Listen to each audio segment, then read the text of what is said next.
আসসালামু আলাইকুম ওয়া রাহমাতুল্লাহি ওয়া বারাকাতুহু। যে যেখান থেকে দেখছেন সকলকে জানাই আন্তরিক শুভেচ্ছা অভিনন্দন। আজকে আলোচনা করব গর্ভধারণে বাধা সৃষ্টির জাদু, অর্থাৎ বাচ্চা হতে না দেওয়ার জাদু। আপনার বাচ্চা হচ্ছে না, আপনি অনেক ডাক্তার দেখাচ্ছেন, ওষুধ খাচ্ছেন, অনেক রিপোর্ট করছেন, অনেক পরীক্ষা নিরীক্ষা করছেন, কিন্তু স্পষ্ট কোনো কারণ পাওয়া যায় না, তাহলে আপনি জাদুতে আক্রান্ত। যে জাদু সত্য, আল্লাহ রসুল সাল্লাল্লাহু আলাইহি ওয়াসাল্লাম থেকে জাদু করা হয়েছে, অর্থাৎ জাদু সত্য। কয়েকটা পয়েন্ট বলবো, কয়েকটা লক্ষণ বলবো, যদি এগুলো আপনার মধ্যে থাকে তাহলে কিন্তু আপনি জাদুতে আক্রান্ত। 1 নম্বর হচ্ছে দীর্ঘদিন সন্তান না হওয়া।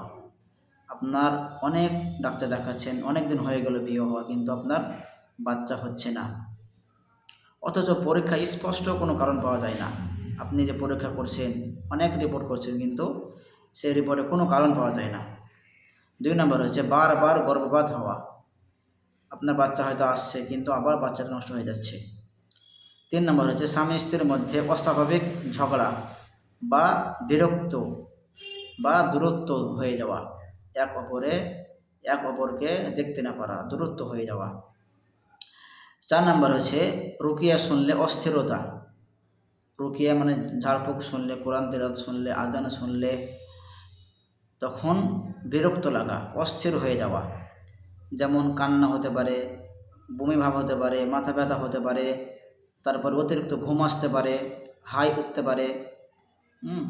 5 নম্বর হচ্ছে ভীতিকর স্বপ্ন। যখন আপনি ঘুমাবেন, আপনি স্বপ্ন কিন্তু খুব খারাপ দেখবেন, বিশেষ করে সাপ দেখবেন, কুকুর দেখবেন, বিড়াল দেখবেন, তারপর অদ্ভুত প্রাণী আপনাকে তাড়া করছে এটা দেখবেন, কোথা থেকে পড়ে যাচ্ছেন এটা দেখবেন। এই কারণে কিন্তু আপনার ঠিকমতো ঘুম আসবে না। তারপরে 6 নম্বর হচ্ছে ইবাদতে অনীহা বা অস্বাভাবিক মানসিক চাপ। আপনি যখন ইবাদত করবেন, অর্থাৎ নামাজ পড়বেন, জিকির আজকার করবেন, কোরআন তিলাওয়াত করবেন, তখন আপনাকে ভালো লাগবে না, আপনাকে বিরক্ত লাগবে। তাই যাদের এই কয়েকটা যে পয়েন্ট বললাম, যদি এইগুলো আপনার মধ্যে থাকে, 2-3টা থাকে, তাহলে কিন্তু আপনারা অবশ্যই রুকিয়া গ্রহণ করুন। আপনি ডাক্তার চিকিৎসা নিচ্ছেন, ঠিক আছে, আপনি ডাক্তার চিকিৎসা নিন, তাদের পরামর্শ নিন, পাশাপাশি আপনি রুকিয়া গ্রহণ করুন।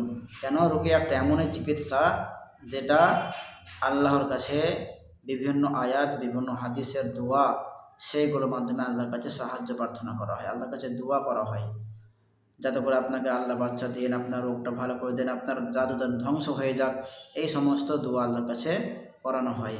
তাই আপনারা এই ভিডিওটা বেশি বেশি শেয়ার করুন। হয়তো আপনি সুস্থ আছেন, আপনার বাচ্চা আল্লাহ দিয়েছেন, কিন্তু আপনার কোনো আত্মীয়র বাচ্চা হচ্ছে না, এবং আপনার পাড়ার, আপনার গ্রামের।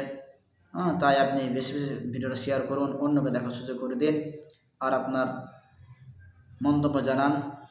আমার পেজটা ফলো করে রাখুন। আসসালামু আলাইকুম ওয়া রাহমাতুল্লাহি ওয়া বারাকাতুহু।